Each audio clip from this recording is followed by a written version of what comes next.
Hey guys, Jenna from Jenna Sue Design Co. here, and today I'm going to show you how to get that shiplap look on your walls the easy and inexpensive way. For this project, I'll be updating my master bathroom, which is currently under construction, and I've decided to cover the drywall with wood planking because it's one of my favorite ways to add character to any space on a budget. In the past, I've also used real tongue and groove planks, which looks great, but it's a bit more expensive, time-consuming, and labor-intensive, so I found that plywood is a great alternative, especially for beginners. Here's what you'll need for this project. Number 1, 4 by 8 foot sheets of 1/4 inch plywood. You can find them for around $15 at Lowe's or Home Depot, and they'll rip them down for you at no cost. The width you choose is entirely up to you, but I prefer a thicker look, so I went with just under 8 inches so that I could get 6 boards from each sheet. For this space, I ended up needing 5 sheets total. Number 2, a saw to cut your plywood strips to the correct length. I use a Cobalt 10-inch sliding miter saw, and it's easily one of my top favorite and most used tools in my garage. Number 3, a pneumatic nail gun and nails. I'm using an 18 gauge gun with 1 1/4 inch nails, but the 16 gauge will work too. Number 4, a level, so you can keep your boards straight. Number 5, spacers. Nickels work great for this. Number 6, spackle and a putty knife, something to sand with, caulking for the seams, and your paint of choice. Optional but useful.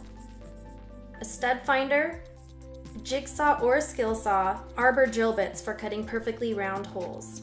Wine also optional. Now that we have everything, let's get started. First, you want to make sure there aren't any rough edges on your boards. You can sand them by hand, but an electric sander is much faster. I can't live without my Black & Decker mouse hand sander. It's $40, so worth it. Now we need to find and mark the studs so we know where to nail our boards. You can get away with nailing into just the drywall, but they'll be more secure this way. On to installation. I like to start at the bottom of the wall and work my way up because I find it easier, but it really doesn't make a difference in the end. After measuring the wall and cutting your first board to length, use your level to ensure that it's straight. Unfortunately, you can't rely on the floor or anything else in the room because they're rarely ever built perfectly square.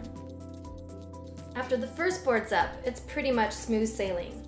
Place your spacers on the wood, set the next board on top, and nail it in place at the ends where the studs are if possible. Make sure to measure before cutting each board if you want them to line up nicely in the corner, since walls can get crooked fast.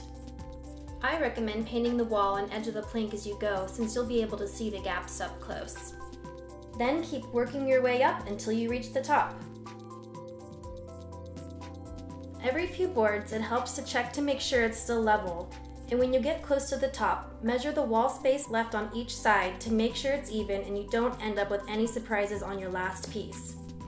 The last board may have to be ripped down with a table saw or a jigsaw if it's too wide, or if your molding won't hide the gap.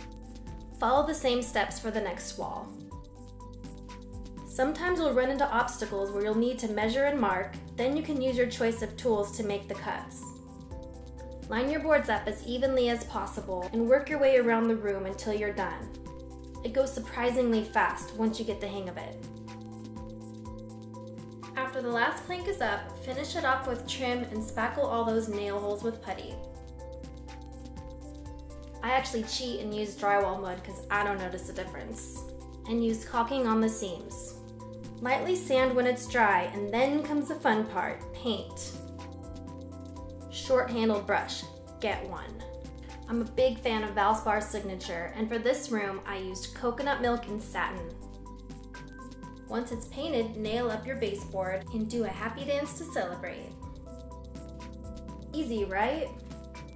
Now I've included links below to all of the tools and supplies that I use so you can be prepared to tackle this project on your own. If you like this tutorial, let me know in the comments and be sure to subscribe to my channel because I might do more.